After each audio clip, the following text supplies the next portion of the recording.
Рад приветствовать всех дорогих подписчиков на моем канале, на долгожданном видеоролике про FL Studio, про минусы FL Studio, дорогие друзья. Котик чуть не помешал видеосъемкам, я его выгоняю нахуй отсюда. Дорогие фанаты, с самого начала своей жизни я стремился найти свою цель в этом мире. Я пробовал многое, занимался разными делами.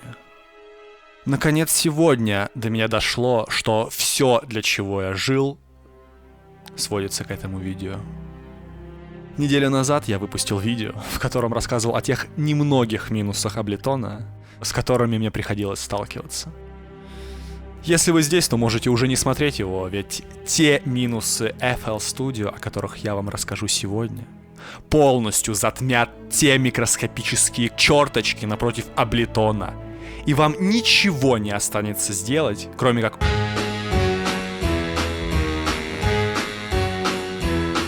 Внимание! Это видео ни в коем случае не имеет какого-либо намека на объективность, беспристрастность, так как я пристрастен к Ableton.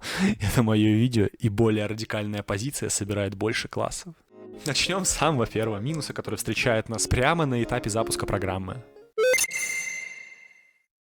Этот противный звук давно стал мемом. Все уважаемые компании, будь это Microsoft, Apple, Ableton, давно уже отказались от своих вступительных звуков. Ах да, Image-Line уж точно неуважаемая компания. Ну ладно, можно сказать, это был прикол, а теперь перейдем к более весомым минусам. Skrillex не работает в этой детской программе Fruity the Loops.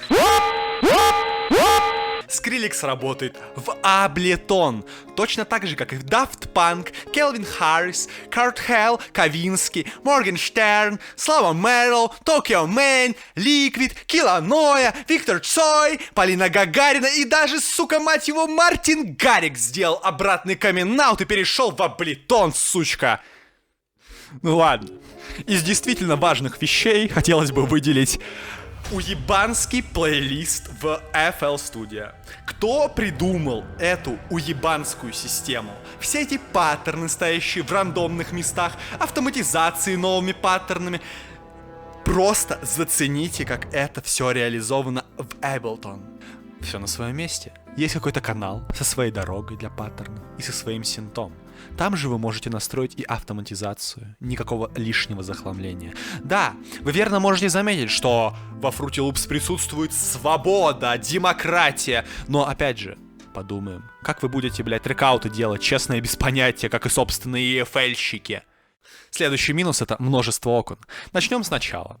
Ты открываешь сам проект, ну конечно же, да, ты слышишь этот противный... Что происходит у тебя на экране?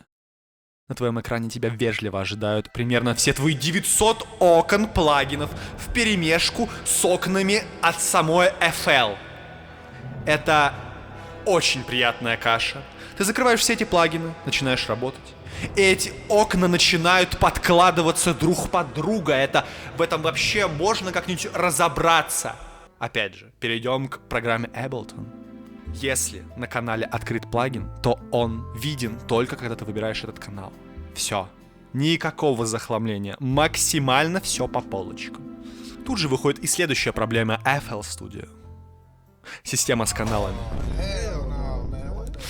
Иногда мне кажется, что чтобы сидеть в FL, и правда нужно быть каким-то гением. Направлять все синты и сэмплы вручную на канал, иначе он пойдет сразу на мастершину. Чё вообще?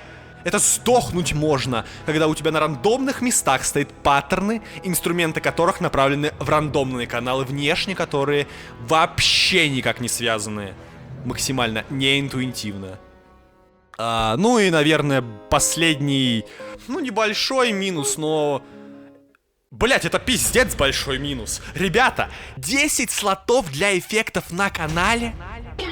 Блять, ребята, у меня на мастершине обычно анализаторов висит больше, чем вы всего плагинов можете разместить на канале.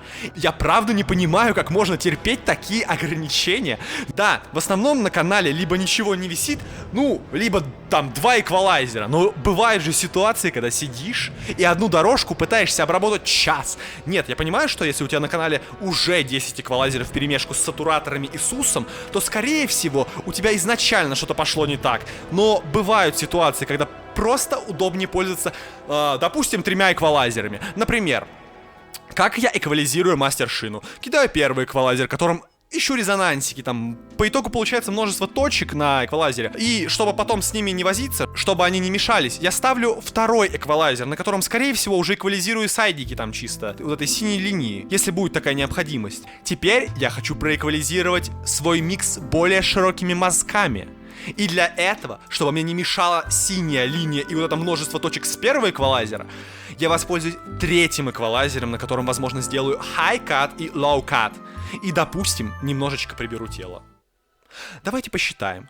Только эквализация мастершины заняла бы у меня уже 3 слота. А что, если я захочу использовать пару компрессоров? Что тоже бывает часто. Так как компрессором можно делать разные вещи.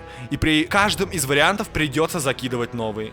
Добавить панч, раскачать микс, да и просто уменьшить динамику. Срезать пики, не знаю. Неприятный шум наверха? Надо бы сусик закинуть, клипер, лимитер. Вот и кончились места. А мне так хотелось воспользоваться RealFons'ом. Подводя итоги, я до сих пор не понимаю, почему на твоем компьютере до сих пор стоит эта злоебучая программа. У тебя есть 10 секунд, чтобы поставить лайк на этот видеоролик, подписаться на мой телеграм-канал и удалить FL Studio нахуй. Время пошло.